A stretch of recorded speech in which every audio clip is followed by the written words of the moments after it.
Welcome to Stuff You Missed in History Class, a production of iHeartRadio.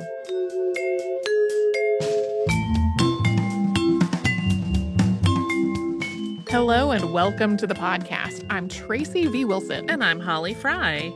Today we're going to talk about Lucretia of Winchester. And we got a lot of requests to talk about her back in early 22 after an article about her went viral. And at the time, I'll do a basic gut check to see, is there going to be enough information? And at the time, it seemed like that answer might be no. But in hindsight, what was really happening was that because of this one viral article, there was a bunch of newly published stuff that was all repeating the same basic points, and it just kind of overwhelmed everything that was more substantive. Lucretia of Winchester was one of a number of Jewish women who was a major financier in medieval England, and her life also spanned just a big part of Jewish history in England during the Middle Ages. And if you're like, wait, Tracy, the Middle Ages lasted for 1,000 years. How can one person's life span most of it? There were only Jewish settlements in England for a pretty brief window during that period. And that very brief window was marked with just increasing anti-Semitic violence and hostility. And that went on until England expelled its Jewish population in 1290. So we're going to talk about her. We're also kind of talking about the arc of Jewish history in medieval England. And we don't know exactly when the first Jewish person arrived in England, but established Jewish communities followed the Norman conquest in the 11th century. William, Duke of Normandy, also known as William the Conqueror, defeated English King Harold II at the Battle of Hastings in 1066. We have covered that battle on the show before, and we ran it as a classic back in 2019. William was crowned as King William I at Westminster Abbey on Christmas Day of that year. In addition to conquering England, William essentially replaced the English aristocracy with Normans, and he also moved Normans into high-ranking church and administrative positions. A lot of England's existing merchants and other business people were really opposed to these changes, and that left William in need of both money and new trading partners. So he encouraged Jewish merchants, traders, and lenders from Rouen and Normandy to settle in London to fill some of those needs. Once Jewish people started arriving in England about 1070, they were essentially seen as the king's property. In theory, they were serving the king in exchange for royal protection. But in reality, that protection only existed when it suited the king. Yeah, we're going to be talking a lot more about that. Initially, Jews were allowed to live only in London, but by the middle of the 12th century, Jewish communities were established all over other parts of England as well, although Jewish people had to have permission to live or travel outside of London. These communities were generally self-governing, especially in terms of anything that had to do with religion or religious law, and they existed at the king's prerogative. This was outside of the bounds of the rest of the social hierarchy. One of the many things that the Normans did after arriving in England was build castles. And most Jewish communities were in a city that had a royal castle, or if not a castle, at least a headquarters for the sheriff who represented the king. This proximity to the castle was because of the Jewish community's relationship with the king, and the castle had a number of roles. It could be a refuge during an outbreak of violence or some other threat against the Jewish community, but it could also be a prison. For example, at some points, whole communities were imprisoned in the castle until they paid off an enormous tax. So they were basically being held hostage. This tax was known as tallage, and for most people in England, the tallage was something that lords imposed on their tenants. But for Jewish communities, the tallage was imposed directly by the king, and the amount was totally up to the king's whims. Sometimes it was truly exorbitant. And this was especially true if there was something that the king really wanted money for, like to fund a war, especially if maybe he wanted to fund a war without having to talk to Parliament about anything. Or if he was trying to punish or coerce the Jewish community in some way. In terms of language and culture, Jewish people in England tended to have a lot in common with the Norman aristocracy. Because reading from the Torah and other texts was a central part of Jewish religious practice, Jews were more likely to be literate than Christian commoners were, regardless of how affluent their family was. As was true of the Norman aristocracy, most Jewish people's first language was Norman French, and most Jewish people went by French versions of Hebrew names. Most also spoke and read Hebrew in religious contexts and knew at least some Middle English, which is what Christian commoners spoke in their day-to-day lives. Some may have known a bit of Latin as well. At this point, Yiddish existed as a language, but it was mainly being spoken in Central and Eastern Europe, not as far west as England and France. We have evidence to suggest that Jewish people in England observed Jewish dietary laws, and there were kosher butchers and bakers working in a lot of Jewish communities. These communities also typically had a synagogue and a mikveh, or a ritual bath, for the community's use. Sometimes the synagogue was its own freestanding building, usually located somewhere unobtrusive and out of the way for both safety and privacy. Sometimes in smaller communities, it was more like a room in someone's home. Either way, though, the synagogue was at the center of religious and community life. As far as we know, Jews and Christians in medieval England wore similar clothing, although eventually there was one key difference. Starting in 1217, Jews were required to wear a badge called a tabula in the shape of 2 stone tablets, symbolic of the stone tablets bearing the 10 Commandments described in the Torah and the Christian Bible. This followed a decree from the Fourth Lateran Council, which Pope Innocent III had convened 2 years before. And this decree ordered that Jews living in Christian nations had to be visually distinguished in some way. Some other countries also did this with a badge, and others required Jewish people to wear a pointed or conical hat. For a time, though, wealthy Jews in England could pay a fine to be exempted from this requirement, sometimes paying for their whole community to be exempt. By the end of the 12th century, there were more than 20 Jewish communities in England. They had a combined total of about 5,000 people. So for comparison, England's total population was roughly 5 million people. There were limits on which professions Jewish people were allowed to pursue, but there were Jewish butchers, bakers, teachers, doctors, midwives, and scribes. Since Jewish people were more likely to be literate than Christians of the same status, Jewish scribes tended to be in really high demand. But the job that was most associated with Jewish people in England was lending. There were 10 or 15 very affluent Jewish families that were basically banking families, working as financiers, investors, and business people, and sometimes essentially serving as the king's personal lender. England's wealthiest Jewish lenders could arrange the funds to pay for things like fully outfitted ships and newly constructed buildings. But outside of these few families, most lenders were working on a much smaller scale, making small loans to ordinary people.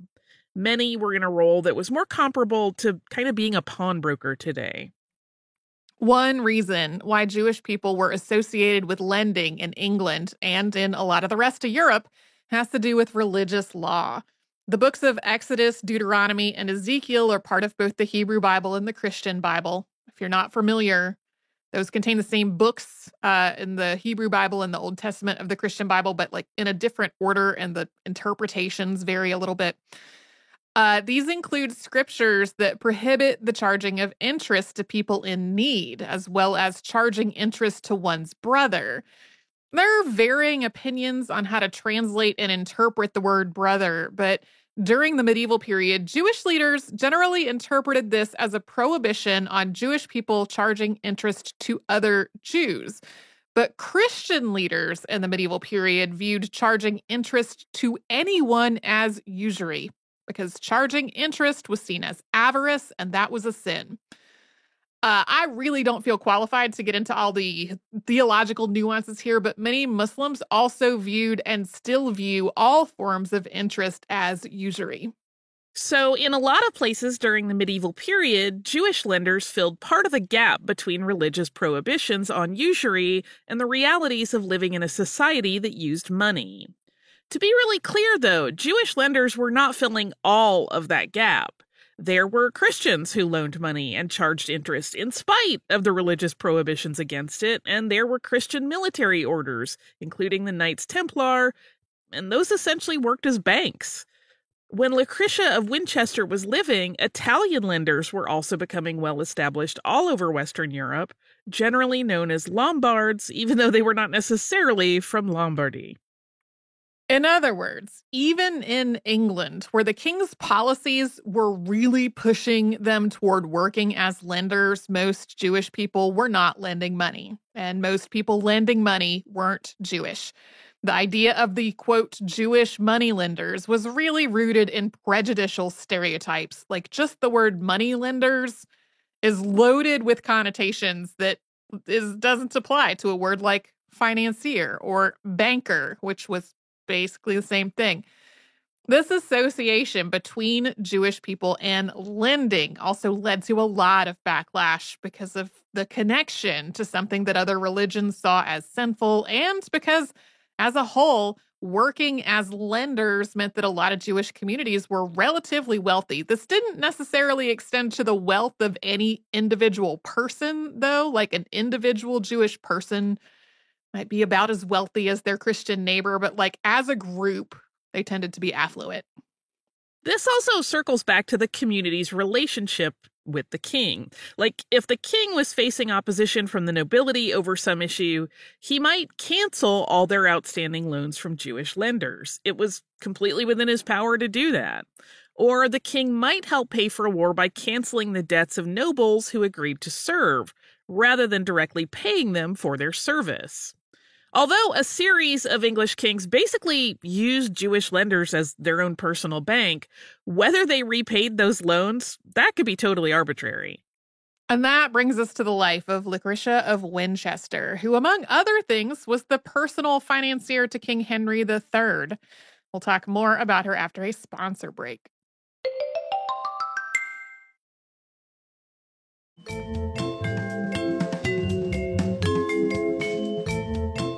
We don't know exactly when Lucretia of Winchester was born, but it was probably in the very early 1200s. At one point, she's referred to as Lucretia of Canterbury, so she might have been born there. I also found a source that her father may have been Lombard of Winchester, suggesting maybe she really was born in Winchester. Other sources said her father's name was Isaac. It's all very unclear. Regardless of where she was born, Lucretia eventually wound up living in Winchester, which was home to one of England's largest and most affluent Jewish communities. A Jewish visitor from France described the city as, quote, the Jerusalem of Jews in those parts. Most Jewish people in Winchester lived around what was then known as Shoemaker Street, sharing the same neighborhood with Christian merchants, goldsmiths, and other business people. Shoemaker Street later became known as Jewry Street, which is what it is still named today. When Lucretia was born, John, known as John Lackland, was king of England. In 1210, he ordered the arrest of England's entire Jewish population and commanded them to turn over all of their wealth to him. So this was something that she lived through when she was still a child. She also would have lived through the First Barons' War, which started in 1215. This is a civil war that started out as an uprising of landowners against the king. The barons sought help from France, and Louis, son of French King Philip II, captured Winchester and a lot of the surrounding area, temporarily taking control of roughly half of England. This is something else she would have lived through. This war ended in 1217 when Lucretia was probably in her mid-teens. So in 1216, as this war was ongoing, King John died of dysentery, and his 9-year-old son, Henry III, succeeded him. Henry III reigned until 1272. And Henry's overall attitude toward the Jewish population is encapsulated in his Statute of Jewry in 1253. Quote, all Jews, wheresoever they may be in the realm, are of right under the tutelage and protection of the king. Nor is it lawful for any of them to subject himself to any wealthy person without the king's license. Jews and all their effects are the king's property, and if anyone withhold their money from them, let the king recover it as his own. Henry often referred to the Anglo-Jewish population as My Jews, and one of his most important sources of royal funds was the tallages paid by the Jewish community. At some point, probably sometime between 1215 and 1220, Lucretia married a businessman and financier named Abraham. They had 3 sons, Isaac, known as Cockrell, Lombard, and Baruch, known as Benedict. They may have also had a daughter called Belia. Some sources, though, conclude that Belia was a daughter-in-law. A lot of stuff is not totally clearly documented. In 1225, Abraham and 5 other Jewish men in Winchester were accused of murdering a Christian child. This was part of a pattern of ritual murder allegations, also known as the blood libel. So, false accusations of Jewish people murdering Christian children as part of a ritual or to use their blood for ritual purposes. Although there were earlier precursors, the first such accusation is generally noted as happening in Norwich, England in 1144, after a boy named William was found stabbed to death. The Jewish population of Norwich took refuge in the castle as their entire community was threatened in retaliation for a crime they did not commit. Lucretia's husband, Abraham, and 2 other men were found guilty of these allegations, and normally the punishment would have been hanging, but there's no actual record of Abraham being hanged. There's actually no further record of him at all. But in 1234, which is the first written record we have of Lucretia, she's described in a way that makes it clear that she was a widow. We don't really know how Lucretia supported herself and her children after Abraham's death. All of his assets were confiscated after his conviction, but it is possible that their original marriage contract had set aside money for her in the event of Abraham's death. This was a common provision in Jewish marriage contracts. It's also possible that she was supported by Abraham's colleagues or others in the Jewish community.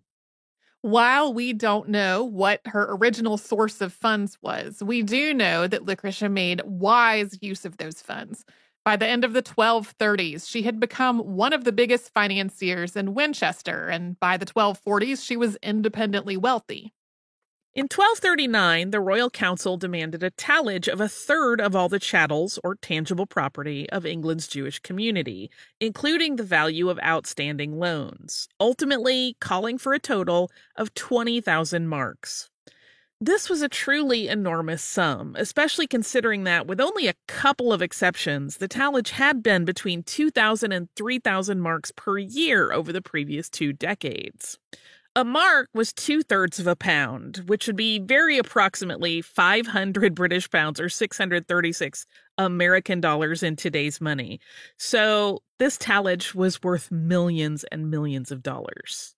Yeah, that's when I put very approximately in italics here because it's almost impossible to make an actual comparison. And it's complicated by the fact that a mark wasn't really a currency that people went around buying things with. It was more a figure used to calculate things like this. Right. So yeah, this was an enormous amount of money. And people started trying to collect the money to pay it in late 1239 and early 1240. By September, though, only 1,000 marks had been collected. Records of loans by Jewish lenders were kept in both Hebrew and Latin in locked chests that were known as arche. And at various points, the king ordered those chests to be closed so that the royal authorities could tally up the value of all the bonds that were in there, adjust the total due if they needed to. This sealing these up basically froze the ability for anybody to make new loans or to collect on existing loans. And then that made it harder for people to try to get the money together to pay this tallage. During all of this, the king also ordered a census of England's Jewish population.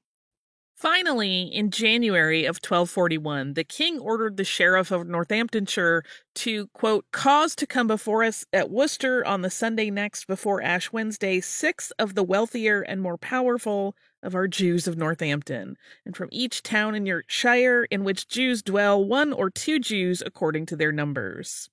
If the sheriff did not do this, quote, we will so aggrieve you in consequence by your body and by your chattels that you will forever feel our hand to grieve you immoderately. So this meeting was called, it became known as the Worcester Parliament, and more than 100 Jewish delegates met to figure out how to pay this tallage. The results of this meeting also illustrate how much the Jewish community's wealth was really concentrated within just a few people. 3 men together paid more than half of the total amount. They were Aaron of York, Leo of York, and David of Oxford. Licoricia, interestingly, was one of the wealthiest people in Winchester at this point, but for unclear reasons, she is not listed in the detailed accounts of how this tallage was actually paid, aside from 10 pounds that she paid in 1239. So it's like, we don't know if, did she contribute to it, or are these records complete? Unclear. We don't know exactly when David of Oxford and Licoricia of Winchester met, but it may have been connected to all the activity around trying to pay this tallage. David was probably in his 50s and was one of the wealthiest and most influential Jewish men in all of England. And Licoricia was probably in her 30s and was one of England's wealthiest and most influential Jewish women. So it makes sense that they might have had some things in common, or that they might have wanted to combine their financial assets through a marriage. But also, David was already married to a woman named Muriel.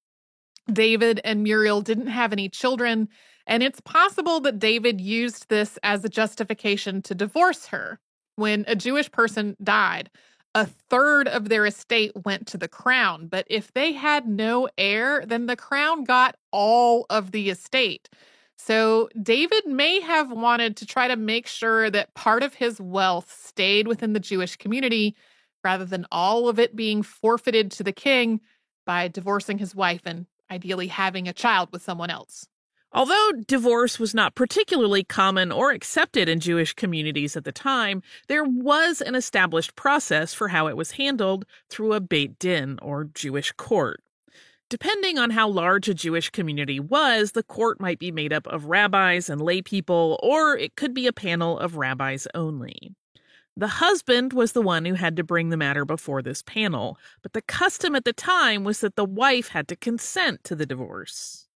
So David initially went to the Beit Din in England, which approved the divorce. But Muriel either didn't consent to the divorce at all or didn't consent to the settlement that she was given. So she and some of her supporters, one of whom may have been her brother, went to the Beit Din in Paris, kind of as an appeal. The Jewish community in England had a lot of connections to the Jewish community in France. We talked in the beginning about how these are mostly folks who had come from France to settle in England. And in general, the Jewish community in France was seen as having more experience, more knowledge, a greater authority. David apparently dealt with this by taking the matter to the king.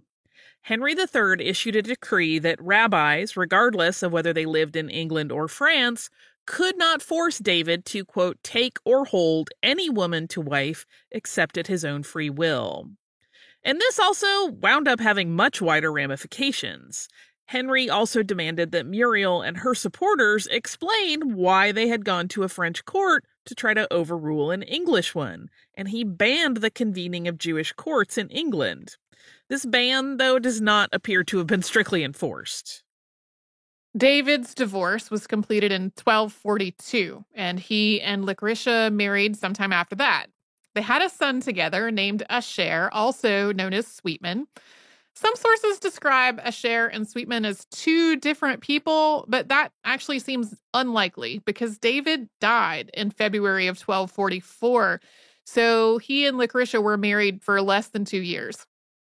It is possible that she could have been pregnant when he died, but if she had been, this probably would have been mentioned somewhere, especially for reasons we're going to talk about in a bit, and it wasn't.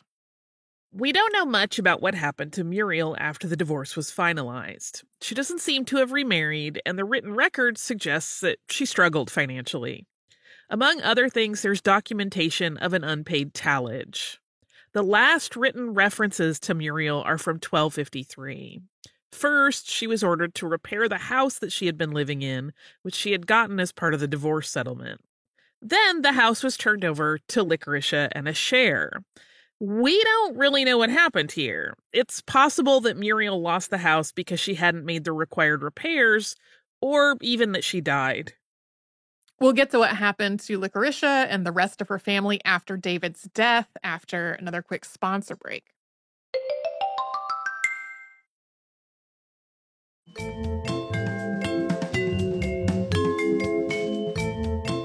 After David of Oxford died in 1244, Lycuricia was imprisoned in the Tower of London, and there are several possible explanations for this. Some sources describe it as an almost routine part of the assessment process when a Jewish person was inheriting a really large estate, since a third of that estate was supposed to go to the king.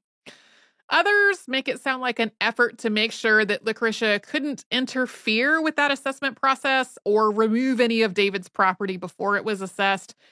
It's also possible that she was basically being held hostage to try to keep the Jewish community in line while all of this was going on.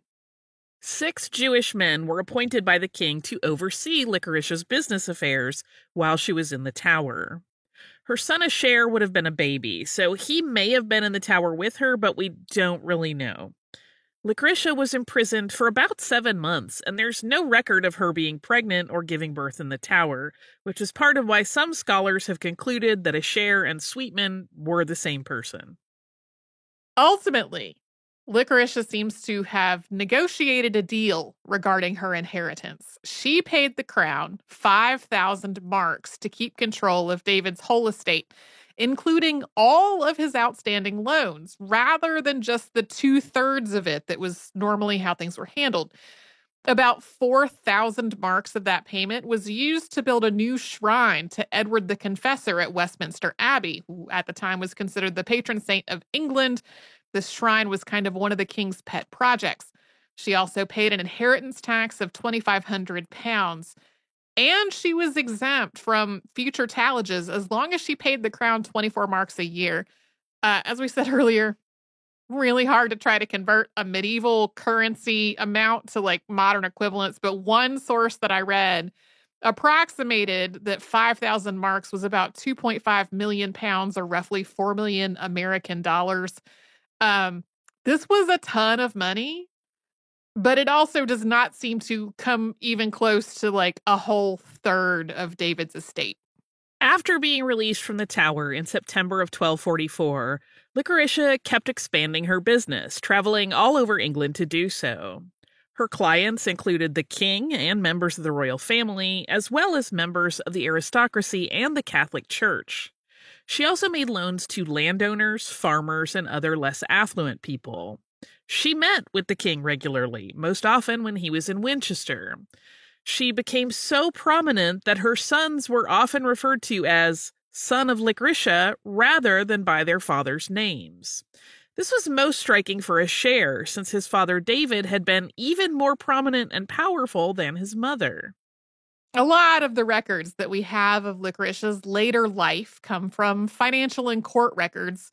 There are court records in which she sued other people for unpaid debts and records in which she was the one who was sued.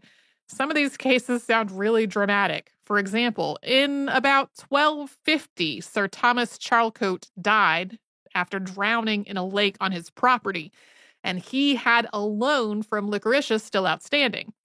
By law, Lycuricia was allowed to keep control of his estate and earn income from it for a year and a day. But in 1253, his son, who was also named Thomas, took her to court because she had exceeded that time by at least 2 years. Lycuricia then claimed that the younger Thomas had killed his father, or at least arranged his death. Lycuricia was held in the Tower of London while this trial was going on, which was one of at least 4 times that she was imprisoned there. When the court found in Thomas's favor, saying that Lycuricia had to vacate this property, she went to the king about it. The king ordered a retrial, mandated that Lycuricia could not be penalized any further, and set her fine at half a mark, which is not a lot of money in this context. Also in 1253, Henry III issued a new Statute of the Jewry, the one that we read from earlier on in the show. This statute ordered that no new synagogues be built, and that Jewish people could only remain in England if they served the king in some way. A number of its provisions were focused on separating Jews from Christians and making Jewish people less visible in English society. Like, Jewish people had to be quiet in their synagogues so that Christians would not hear them. Relationships between Jews and Christians were forbidden, and Jews were forbidden to have Christian wet nurses working in their homes. In practice, this law also seems to have ended the custom of allowing Jewish people to pay to be exempt from wearing the tabula. Around this same time, Henry III also started routinely demanding higher tallages, in part because the Worcester Parliament in 1241 had documented just how affluent some members of the community were. Jewish people in their communities had always faced prejudice, persecution, and at some points, violence in England. And this really increased in the mid-13th century. This included Jewish people being falsely accused of crimes. In 1258, another lender named Belia of Bedford gave Lycuricia a gold ring to give to the king as a gift. This ring disappeared, and Lycuricia's neighbor, Iveta, accused her of stealing it. It turned out that Iveta herself was the one who had taken it. The Second Barons' War started in 1264 and continued for 3 years. Like the First Barons' War, this was a civil war that grew out of an uprising of barons against the king. In many areas, the barons and their allies saw Jews as agents of the king, and some people used this as a justification for persecution and violence, which became even more widespread. People also stole or destroyed the archive containing all the loan documentation, meaning that lenders had no way to recoup their money. Shortly after the Second Barons' War ended, Lycuricia's son Benedict was elected to the Merchants' Guild, making him the first and only Jewish person in medieval England to become a guildsman. This also made him a full citizen of England, and Christians in Winchester rioted over it to the point that the king had to dispatch guards to try to protect the Jewish community. Lycuricia was probably in her 60s as all this was happening. One court document in 1270 describes her as failing to appear when she was summoned, saying she was too ill to leave her home. In 1272, Henry III died and was succeeded by Edward I. While Henry's attitudes toward Jewish people had been fickle and self-serving and increasingly stringent in later years, Edward was devoutly Christian and took an immediate anti-Jewish stance. He ordered a tallage of 1/3 of all Jewish assets, and in 1275 he authorized towns around England to start expelling their Jewish populations. He also issued a new statute of Jewry that barred Jewish financiers from charging interest. This also specified that the amount repaid could not be more than the original amount of the loan. So, for example, lenders couldn't use late fees to try to deter people from missing payments. And this statute also replaced the tabula with a yellow badge. In 1277, so just about 2 years after that, Lycuricia was murdered in her home, along with her maid Alice of Bicton. Lycuricia's daughter, or possibly daughter-in-law, Belia, found them stabbed to death. Authorities treated this as a robbery gone wrong, and they focused mainly on the goods that had been removed from the house. That part was really not uncommon. Like, the fact that Jewish people's goods were described as the king's goods meant that a lot of times if a Jewish person was the victim of a crime, the only thing people were really focused on was the king getting his property back. There's a lot of speculation, though, about whether this was really a hate crime. Lycuricia was extremely wealthy and prominent. One of her sons was the only Jewish guildsman in the country and had been named escheator for the Jewish community and keeper of the queen's gold. Alice of Bicton was a Christian, so it was illegal for her to have been working in Lycuricia's home. This crime also happened in broad daylight, so it may have been meant as some kind of threat or warning to the rest of the Jewish community. Some aspects of this crime are weird and confusing. Lycuricia's house was supposed to be sealed up until assessors could go through all her assets. But 2 of Benedict's sons were accused of breaking in with the help of 2 of the sheriff's men and stealing much of what was inside. The sheriff himself was initially accused as well, but he apparently proved that he was in London at the time. One of Benedict's sons, Abraham, had already been accused of other crimes, but we really don't know what was going on here or why 2 of the sheriff's men may have been involved. The fact that these were Benedict's sons also reflected not just on him, but on the entire Jewish community. A saddler named Ralph of Chisholm was accused of the murder, but he had fled from Winchester. He was outlawed, but he was never tried for the crime. Licuritius' sons, Asher and Cockerell, thought this man was a scapegoat, and they tried to bring charges against two other men who they thought were more likely culprits. There's no record of anybody ever being tried or punished for this, though. A year after Licuritius' death, Benedict was charged with coin clipping. At the time, coins were made from pure metal, so people could shave or clip small pieces from their edges to melt down for profit. And it seems that both Christians and Jews did this in roughly the same proportions, but Jewish people were accused and convicted of it far more often. Benedict's arrest was part of an enormous crackdown on coin clipping. It is likely that coin clipping really was on the rise. Edward I's predecessors had really set up a system that encouraged Jewish people to work as lenders, but then Edward had made it impossible to actually earn a living that way. But this crackdown was effectively a pogrom. England's entire Jewish population was imprisoned. 3 times more Christian than Jews were accused of coin clipping, but 10 times more Jews than Christians were executed. At this point, the Jewish population of England was only about 3,000 people, and it's estimated that 300 or 10% were executed for suspicion of coin clipping. One of these was Licuritius' son Benedict, who was executed in 1280. This was not the last time England imprisoned its entire Jewish population. In 1287, the king imposed a tallage of 12,000 marks and imprisoned the whole community after only 5,000 pounds of it was raised. Licuritius' son Asher was imprisoned at Winchester Castle and scratched graffiti into the wall there in Hebrew, which was discovered in the 17th century. Only a piece of the inscription survived, which noted the date that everyone had been imprisoned by referencing the scripture that had been read for the Sabbath that week. Along with I, Asher, inscribed this. In 1290, England expelled its entire Jewish population, at that point numbering about 2,000 people.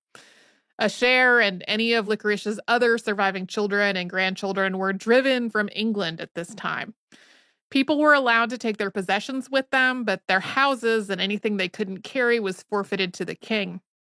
Although they were supposed to be allowed safe passage, a lot of people still faced violence as they tried to leave, including multiple truly horrifying accounts of ship passengers being left to drown as they tried to get to continental Europe.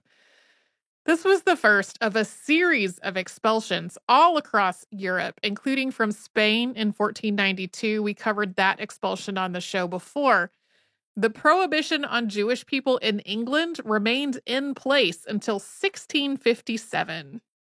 The Licoritia of Winchester Appeal is a charity that was established in 2017 to educate the public about the medieval Jewish community in Winchester.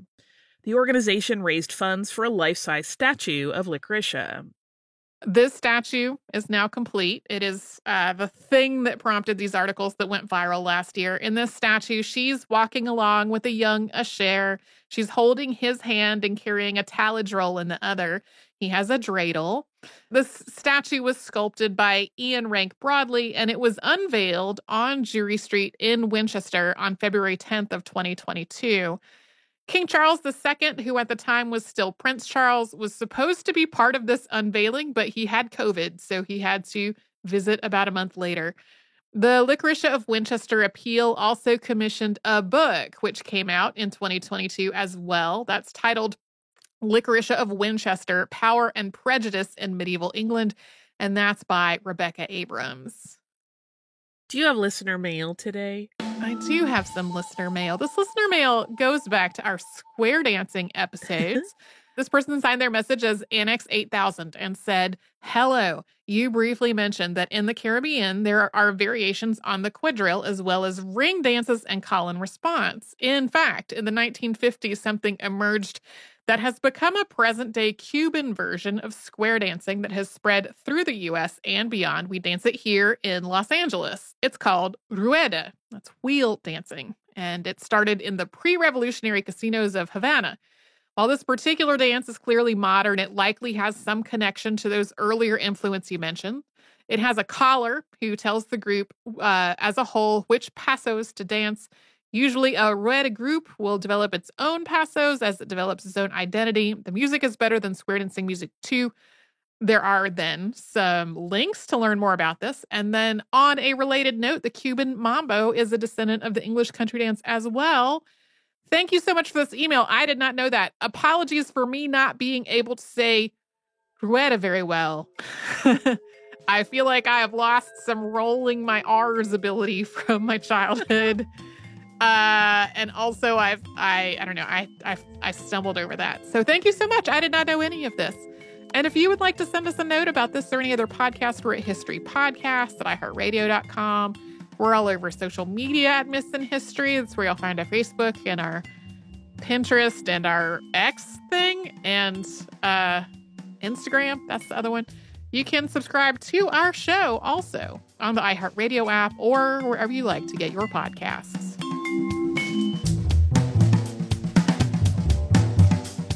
Stuff You Missed in History Class is a production of iHeartRadio. For more podcasts from iHeartRadio, visit the iHeartRadio app, Apple Podcasts, or wherever you listen to your favorite shows.